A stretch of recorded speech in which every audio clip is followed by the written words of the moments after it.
Shalom bien-aimés frères et sœurs. Déjà, je m'excuse pour la voix. Voilà. Non.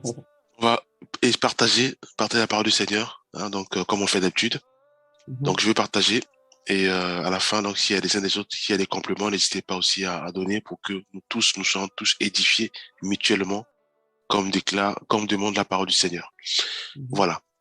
Donc, aujourd'hui, Dieu m'a mis à cœur de parler sur un thème, donc c'est sur le baptême. Et l'idée, c'est de parler sur comment ça se passe en pratique.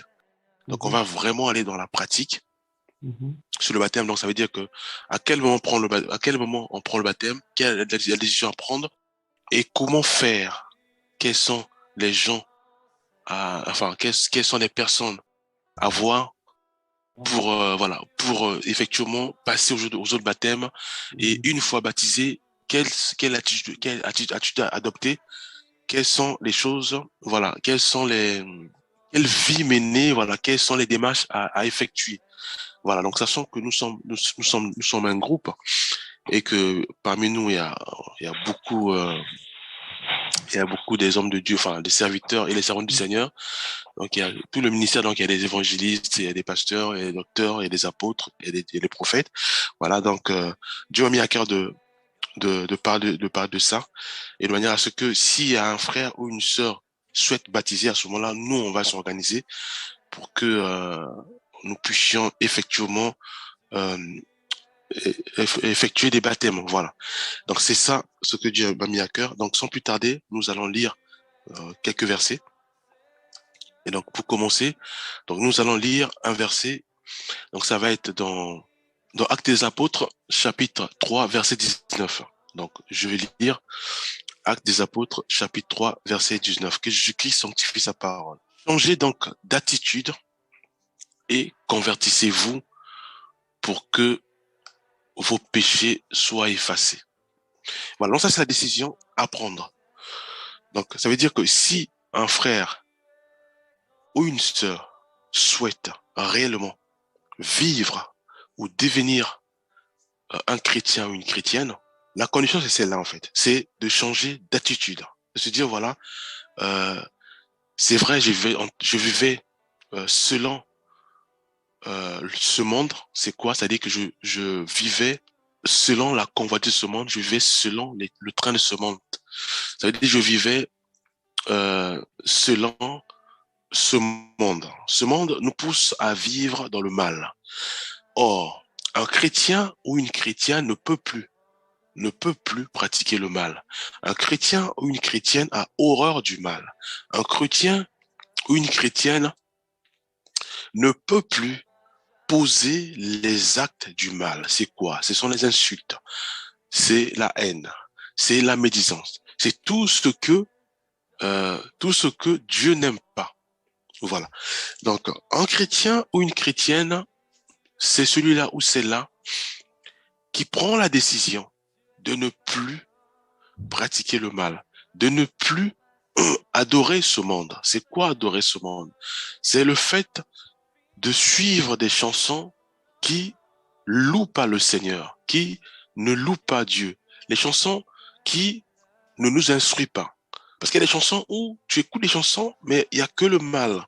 Les chansons te poussent dans la convoitise, te poussent dans euh, dans l'adultère. C'est-à-dire l'adultère, c'est quoi? C'est le fait on est marié, tu es marié, mais le fait de suivre les chansons, ça te pousse à sortir avec une autre femme.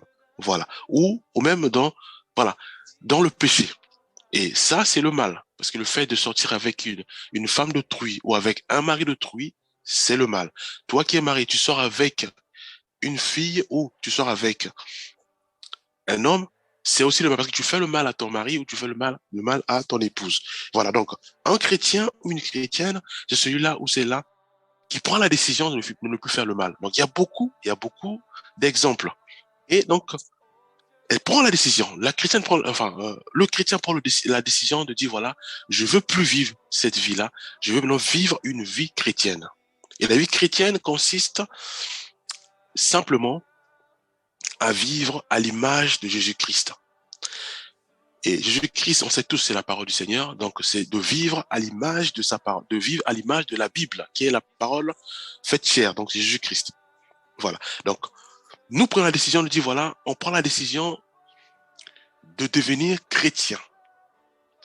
Et pour devenir chrétien, la condition, c'est quoi? C'est de changer d'attitude. Acte 3, verset 19. C'est de changer d'attitude. Ça, c'est 1. Et 2, on dit, et convertissez-vous pour que vos péchés soient effacés.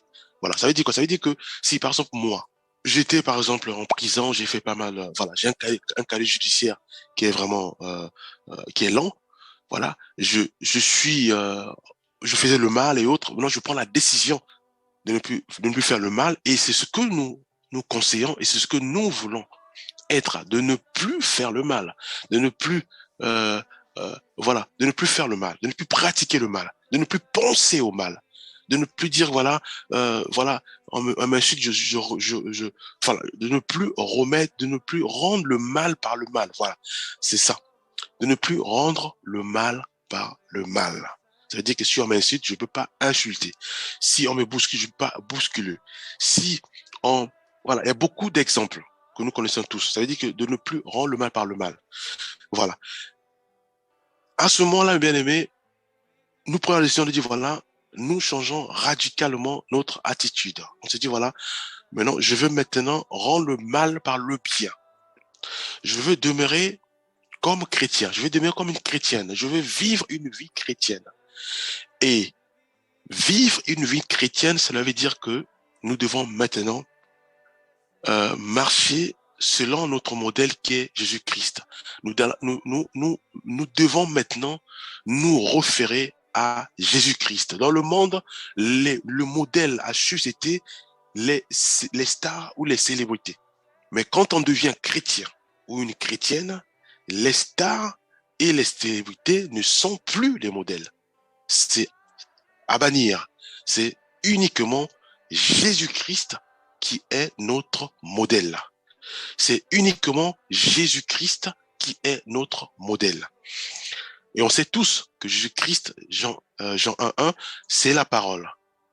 C'est la Bible. Donc, ça veut dire quoi? Ça veut dire que nous devons lire et méditer la Bible. Lire et méditer la Bible. Voilà. En méditant la Bible, on se met à la place de la Bible et on fait ce que la Bible nous demande de faire. Et à ce moment-là, on a notre modèle qui est toujours là, Jésus-Christ. Ça veut dire que si, par exemple, je veux, par exemple, répondre à une personne, je me pose à 10 fois la question de savoir si c'était Jésus-Christ qui était là, qu'est-ce qu'il dira? Donc, ça va nous aider à ne pas répondre le mal par le mal, inconsciemment ou voilà, inconsciemment. Donc, nous devons savoir qu'un chrétien ou une chrétienne, c'est celui-là qui prend la décision de changer d'attitude, de ne plus faire ce qu'il faisait avant, de ne plus pratiquer le mal et de ne plus rendre le mal par le mal. Un chrétien, maintenant, c'est celui-là qui rend le mal par le bien. Donc, enfin, c'est-à-dire qu'on lui fait le mal, lui, il rend par le bien, c'est tout. Ou le bien par le bien. Voilà. Donc, il fait jamais le mal par le mal. Non. Il rend toujours le bien. S'il reçoit le mal, il rend le bien. S'il reçoit aussi le bien. C'est tout. Voilà. Et il a un seul modèle, c'est Jésus-Christ. C'est fini. Donc, plus de stars, plus de célébrités.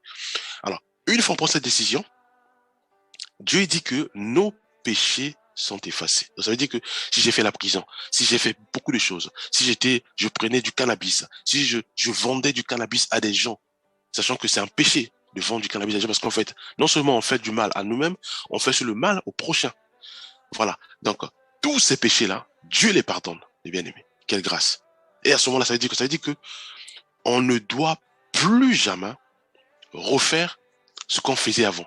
Ça veut dire qu'on ne doit plus vendre du cannabis, on ne doit plus jamais insulter, on ne doit plus jamais la médisance, on ne doit plus jamais faire tout ce qu'on faisait comme mal. Pourquoi? Parce que on a maintenant notre modèle qui est Jésus-Christ. Et on sait tous que Jésus-Christ n'a jamais péché, n'a jamais insulté. Jésus-Christ n'a jamais fumé du cannabis. Jésus-Christ n'a jamais vendu, n'a jamais volé, n'a jamais, voilà, estorqué, menti, voilà, n'a jamais fait du mal. Donc c'est ça notre modèle Jésus-Christ. Alors, à ce moment-là, on prend la décision de ne plus pratiquer le mal. On prend la décision de changer complètement d'attitude. Et on prend la décision, et ils disent, convertissez-vous pour que vos péchés soient effacés. Et c'est quoi convertissez, pardon, c'est quoi convertissez-vous? C'est simplement de croire en Jésus-Christ. De se dire que c'est lui mon modèle, et c'est lui maintenant que je dois suivre, et c'est lui maintenant que je dois croire. Donc ça veut dire que avant de dire quelque chose, avant de faire quelque chose, je me pose la question. Si Jésus-Christ est à ma place, qu'est-ce qu'il fera? Qu'est-ce qu'il devait faire? Voilà. C'est ça. Prends la décision de devenir chrétien, de devenir une chrétienne. Et à ce moment-là, on est dans un groupe, pierre angulaire. Voilà. Il y a beaucoup de groupes. Maintenant, je dis, bon, j'ai pris la décision. Maintenant, il faut que je passe aux eaux du baptême. Pourquoi? Parce que c'est la Bible qui nous le dit. Voilà. Il dit dans Acte 2, 38, Acte 2, 38, je vais lire, hein, que Jésus qui sanctifie sa parole. Pierre leur dit, changez d'attitude. Ça revient. Et que chacun de vous soit baptisé au nom de Jésus-Christ pour le pardon de vos péchés et vous recevez le don du Saint-Esprit. Voilà. Donc, le baptême, premièrement, donc on a le don du pardon du péché. Ça veut dire que ça je l'ai dit, hein, donc peu importe la gravité du péché, Dieu nous pardonne aussitôt. Et c'est pas fini. Et Dieu dit que, et vous recevez le don du Saint-Esprit. Donc ça veut dire qu'après on reçoit le Saint-Esprit. Mais pourquoi le Saint-Esprit? Pourquoi le Saint-Esprit? Tout simplement parce que le Saint-Esprit, c'est la condition ultime. L'Esprit Saint de Dieu, c'est lui. Une fois qu'on est baptisé du Saint-Esprit, c'est lui maintenant qui va nous dire que, ah, frère, là, tu pêches là. Ah, tes pensées là, ce n'est plus en conformité avec la Bible. Parce que rappelons-nous, j'ai dit tout à l'heure que dès qu'on devient chrétien ou chrétienne, c'est la Bible maintenant qui est notre référence. La Bible maintenant est notre star. La Bible maintenant est notre célébrité. Il n'y a que la Bible. Pas des célèbres ou des stars dans le monde. C'est fini. Pour eux, on met croix. Donc c'est maintenant la Bible. Et l'Esprit Saint de Dieu va nous rappeler la Bible, va nous enseigner aussi. Donc la Bible dit que l'Esprit de vérité va nous enseigner, nous d'abord, et après, il va nous rappeler les paroles de Christ. On sait toute la parole de Christ, c'est la Bible, Jésus-Christ. Et c'est le Esprit Saint de Dieu, puisque c'est lui seul qui va nous ramener, qui est notre gage. Enfin, c'est lui, si vous voulez, c'est lui qui permet à ce que nous puissions avoir accès au salut, puisque il connaît les pensées du cœur du Père, il connaît aussi nos pensées, c'est lui-même qui intercède pour nous, et c'est lui aussi qui va nous convaincre du péché, nous parler si nous sommes dans le péché. C'est pour ça qu'il est absolument important que nous puissions être baptisés en tant que chrétiens pour avoir le Saint-Esprit. Une fois qu'on a le Saint-Esprit, gloire à Dieu, il va nous conduire, il va nous orienter. Plus nous prions, plus lui aussi, il prie aussi avec nous, plus nous prions, plus il prie avec nous, et effectivement, après, il nous parle, il nous enseigne, il nous oriente. C'est ça ce qu'on appelle tailler. Donc, c'est ça la vie chrétienne. Donc, la vie chrétienne consiste à dire que une fois on est baptisé, mais tout n'est pas fini. Le grand travail commence. C'est quoi? C'est le travail de la sanctification. Marcher dans la sanctification. C'est tout simplement marcher sur la trace de Jésus-Christ. Et pour le faire, nous-mêmes, on peut pas le faire. Par notre propre force, on peut pas le faire.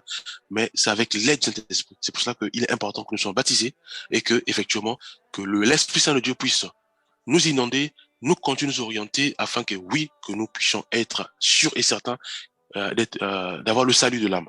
Voilà, on va lire quelques versets qui parlent d'attitude. Prenons par exemple Acte. Non, on va prendre... prenons par exemple Luc 15, 10, où Dieu y dit, pour quelle raison? Où Dieu y dit, de même, je vous le dis, il y a de la joie parmi les anges de Dieu pour un seul pécheur qui se repent. Voilà. Donc ça, c'est aussi quelque chose qui nous encourage, nous. Pourquoi? Parce que quand on prend la décision de devenir chrétien, quand on prend la décision de devenir chrétienne, il y a de la joie au ciel. Donc Luc 15, 10 Luc 15, 10 dit, de même, je vous le dis, il y a de la joie parmi les anges de Dieu, pour un seul pécheur qui se repent. Ah, ça veut dire que quand on prend la décision de devenir chrétien ou chrétienne, effectivement, on est pardonné, effectivement, c'est la repentance. On est vraiment pardonné. On est pardonné, c'est la repentance. Et il y a la joie au ciel. C'est pour ça qu'il est important, mes bien-aimés, que nous puissions faire ce pas. Ce premier pas qui consiste à passer aux autres baptêmes, à prendre la décision de devenir chrétien ou chrétienne, à prendre la décision d'avoir notre star, notre superstar, uniquement Jésus-Christ. Donc, de marcher selon ce qu'il nous demande de faire dans la Bible et de pratiquer ce qu'il lui nous demande de faire toujours dans la Bible. Voilà. Luc 13, 3 dit ceci. Non, je le dis, mais si vous ne changez pas d'attitude, vous périrez tout de même. Voilà. Donc ça, c'est juste des mises en garde comme ça. Voilà. Revenez à moi, déclare l'Éternel, le maître de l'univers, et je reviendrai à vous, dit l'Éternel, le maître de l'univers. Zacharie 1, verset 3. Je ne suis pas venu appeler des justes, mais des pécheurs à changer d'attitude. Luc 5, 32. C'est juste pour dire combien aimé. C'est juste pour dire que Jésus-Christ aime le pécheur. C'est pourquoi il aime le pécheur? Parce que Jésus-Christ veut que le pécheur réalise que s'il prend la décision de devenir chrétien ou chrétienne, aussitôt ses péchés sont oubliés, donc effacés, oubliés. Mais il y a une condition. C'est quoi? C'est maintenant de ne plus retomber sur le même péché, de ne plus pratiquer ce qu'il faisait avant, maintenant de suivre maintenant une autre vie. C'est une vie chrétienne, basée sur le modèle de Jésus-Christ et basée sur la Bible. Point barre. Mes bien-aimés, il n'y a que ça. Et à ce moment-là, mes bien-aimés, l'Esprit Saint de Dieu en nous va commencer à nous équiper, nous orienter. Voilà. Ça, c'était le premier point. Et maintenant, une fois, on prend cette décision-là. Maintenant, qu'est-ce qu'il faut faire?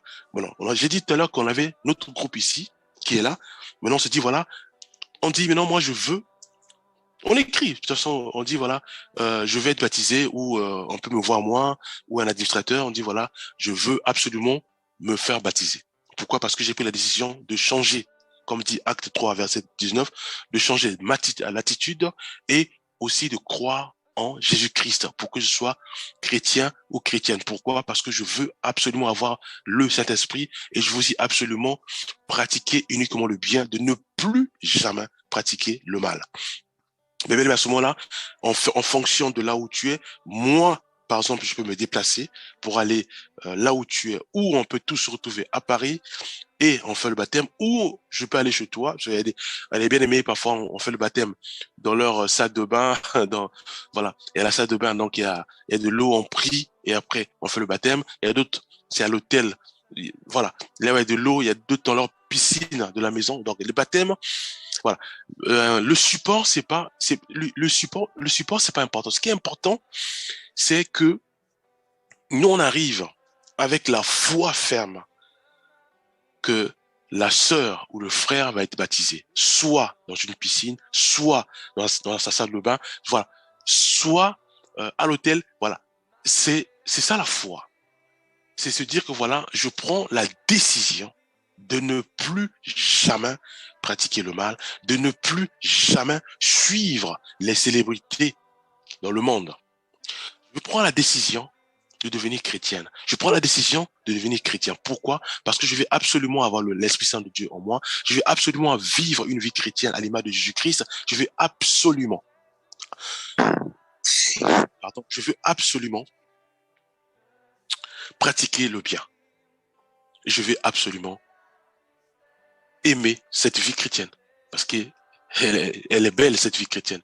Vivre dans la joie, dans l'harmonie, où on est tous ensemble, on loue le Seigneur, où on échange entre nous. Elle est belle. C'est pour cela que, mes belles-amies, il est absolument important. Voilà. Donc, une fois on est baptisé maintenant, c'est-à-dire que moi je me déplace chez toi, ou un frère vient chez toi, ou on se retrouve quelque part, on passe aux eaux de baptême, on prie, gloire à Dieu, on est baptisé. L'Esprit de Dieu est là, gloire à Dieu. Maintenant, il y a un grand travail à faire maintenant. C'est quoi? C'est consiste maintenant à nous échanger entre nous. On doit s'échanger dans la parole de Dieu. Parler du Seigneur, s'encourager mutuellement, s'exhorter mutuellement. Pourquoi? Parce qu'on doit garder cette chaleur du Saint-Esprit dans notre vie. Pourquoi? Pour simple raison, pour ne pas que nous puissions tomber en tentation. Matthieu, voilà. La Bible nous dit de prier sans cesse afin de ne pas tomber en tentation. C'est pour cela, bien aimé, il est absolument important que une fois on est baptisé, tout reste à faire. Ça veut dire quoi? Ça veut dire que nous, maintenant, vivre dans la sanctification. On ne doit plus convoiter une sœur ou un frère ou une sœur. C'est un péché. Voilà. Donc, on doit maintenant suivre maintenant les procédures de la Bible, qui consiste à dire que voilà, si je veux me marier ou si je veux vivre avec une sœur ou avec un frère, nous devons nous marier. Voilà, ça c'est la condition. Et une fois on est marié, à ce moment-là, tout est permis. Donc on peut avoir 3, 4, 5, 10 enfants. Gloire à Dieu. C'est Dieu qui donne les enfants. Voilà. Donc la condition, c'est le mariage. Voilà. Il y a aussi quoi? Il y a aussi, on peut plus aujourd'hui voler un frère ou mentir. Non, on peut plus. Parce que c'est une vie chrétienne. Tout est basé sur la Bible. La Bible interdit cela. Voilà. Donc maintenant, nous devons lire constamment la Bible. Nous devons méditer la Bible pour que nous soyons équilibrés. Parce qu'effectivement, quand nous passons sur le baptême, on n'est pas encore équilibré. C'est vrai qu'on prend la décision. Dieu avec nous, l'Esprit Saint de Dieu est avec nous. Mais nous devons maintenant développer tout cela. Et en quoi faisant? En lisant simplement la Bible, c'est tout. La clé, c'est la Bible. En lisant la Bible constamment, l'Esprit de Dieu nous oriente, nous parle, nous façonne, et à ce moment-là, on devient équilibré. Pourquoi? Parce que nous maîtrisons la Bible. À ce moment-là, bien aimé, quand on sort et qu'on m'insulte, la Bible veut dire prie pour cette personne. Pourquoi? Parce que tellement que je l'ai médité. Pour les bien-aimés frères et sœurs qui sont dans le groupe qui veut se faire baptiser, donc il y a pas de cérémonie ou non, c'est juste une décision. C'est d'appliquer Acte 3, 19 qui demande à ce que nous puissions prendre la décision ferme de changer d'attitude, de ne plus, de rejeter la vie que nous vivons avant, cette vie de péché, de cannabis, de cigarettes atroces, d'addiction. Toute cette vie-là, on ne veut pas. Donc, on prend la décision de ne plus mener cette vie-là pour maintenant suivre la vie chrétienne qui bannit toutes ces addictions-là. La vie chrétienne qui bannit le mal. La vie chrétienne qui aime uniquement Jésus-Christ. La vie chrétienne qui aime son prochain comme lui-même. La vie chrétienne qui aime Dieu de toutes ses forces, de toutes ses pensées. Voilà. C'est ça, mes bien-aimés. Nous devons prendre la décision. Donc, n'hésitez pas à prier que Dieu vous éclaire et que vous preniez la décision. La décision doit être rapide. Pourquoi? Parce que c'est une décision ferme. On dit, voilà, on prend la décision de ne plus vivre la vie d'avant. Je veux vivre la vie chrétienne. Et à ce moment-là, bien aimé, nous, on programme des baptêmes en série. On se fait baptiser. De toute façon, ça, c'est juste le premier pas. Et après, on attaque le deuxième pas qui consiste maintenant à lire constamment la Bible, à méditer la Bible pour que nous puissions nous ressembler davantage à Jésus-Christ. Éphésiens 4, 13. Voilà. Et une fois, mes bien-aimés, une fois que nous sommes équipés puissamment dans la Bible, dans la parole du Seigneur, à ce moment-là, on ne peut pas garder ça nous-mêmes. Nous devons maintenant parler aux autres, à nos frères, à nos sœurs, que Dieu m'a fait grâce. Il m'a fait grâce, pourquoi? Parce que c'est pas facile de prendre une décision, mais j'ai compris la décision avec l'aide du Seigneur, de vivre une vie chrétienne. Je suis passé aux autres baptêmes. Dieu m'a aidé. Aujourd'hui, maintenant, je maîtrise la Bible. Je vis la Bible. Je pratique la Bible. Maintenant, Dieu maintenant me met à cœur. Maintenant, je puisse maintenant te partager aussi cette expérience afin que toi aussi, toi mon frère, toi ma sœur, toi mon père, toi ma mère, tu puisses aussi faire comme moi. C'est ça, évangélisation. On évangélise dans nos maisons, comme aussi, on peut aussi évangéliser nos voisins ou nos amis. Voilà, mes bien-aimés. Donc, c'est ça une vie chrétienne. Aimer ton prochain comme toi-même, c'est quoi? C'est tout simplement de parler de Jésus-Christ, lui qui t'a fait du bien, lui qui t'a fait sortir de toutes sortes d'addictions, lui qui t'a permis à ce que tu puisses maintenant maîtriser la parole du Seigneur, vivre la vie chrétienne. Hein? Vivre la vie chrétienne. Et c'est ça, quand tu transmets cela à ton collègue, à ton voisin, oui, tu l'aimes comme toi-même, mes bien-aimés, parce que tu veux aussi qu'il soit comme toi-même. Voilà un peu, mes bien-aimés, quelques versets bibliques. On va lire quelques versets visibles, on n'a plus le temps. Voilà. Prenons Proverbe 1, 23. Revenez pour écouter mes reproches. Je veux déverser mon esprit sur vous. Je veux vous faire connaître mes paroles. C'est ça la vie chrétienne. Aimer les repos du Seigneur. Pourquoi? Parce que quand on est reproché par le Seigneur, cela veut dire que Dieu nous aime et Dieu veut que nous soyons parfaits. Je veux déverser mon esprit sur vous. Je veux vous faire connaître mes paroles. Mes bien-aimés. Revenez pour écouter mes paroles, mes reproches. Je veux déverser mon esprit sur vous. Je veux vous faire connaître mes paroles. Voilà, mes bien-aimés. Là, il est 6 heures, enfin 7 heures. Voilà, mes bien-aimés, ce que Dieu m'a mis à cœur pour essayer de partager. Donc, premièrement, nous devons tous prendre la décision, puisque c'est pas vraiment, nous devons prendre la décision. Ça, c'est le premier, ça, c'est vraiment un premier pas, prendre la décision. Et c'est quelque chose qui doit être fait rapidement. Prendre la décision de changer radicalement, enfin, de changer complètement notre vie. Nos vies, d'avant, quoi, oui. de passer aux eaux de baptême, de prier. Et ensuite, maintenant, voilà, entre nous, on s'échange mutuellement de manière à ce que Dieu continue à nous tailler, à nous former mutuellement pour devenir meilleurs ou à l'image de Christ. Et à ce moment-là, nous allons évangéliser les autres, mes bien-aimés. À ce moment-là, nous allons évangéliser les autres, nos frères, nos sœurs, nos mères. Voilà. Donc, n'hésitez pas à nous contacter pour les baptêmes. N'hésitez pas à nous contacter pour les baptêmes. N'hésitez pas à poser des questions là-dessus. N'hésitez pas, vraiment, on est disponible, on est libre. Voilà, posez toutes vos questions sur comment ça se passait le baptême. Voilà, j'ai dit que voilà, c'est soit dans vos maisons, soit on peut se réunir quelque part, soit voilà. Donc le baptême, le support, c'est pas important. Ce qui est important, c'est ta décision à toi, ce que toi tu prends comme décision. Quand tu prends la décision, nous on arrive avec foi et quand on fait le baptême, il y a la fête au ciel, comme décrit dans Luc.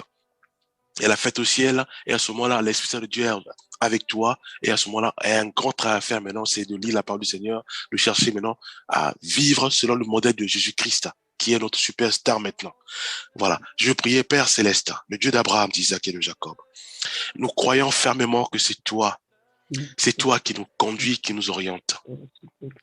Père Céleste, tu veux simplement que nous puissions suivre tes traces et tes pas. Nous voici devant toi, Père Céleste, détruis en nous l'orgueil, brise en nous encore l'orgueil, mais fais-nous grâce que chaque jour, que nous puissions dire simplement que nous sommes des serviteurs inutiles, comme décrit dans ta parole.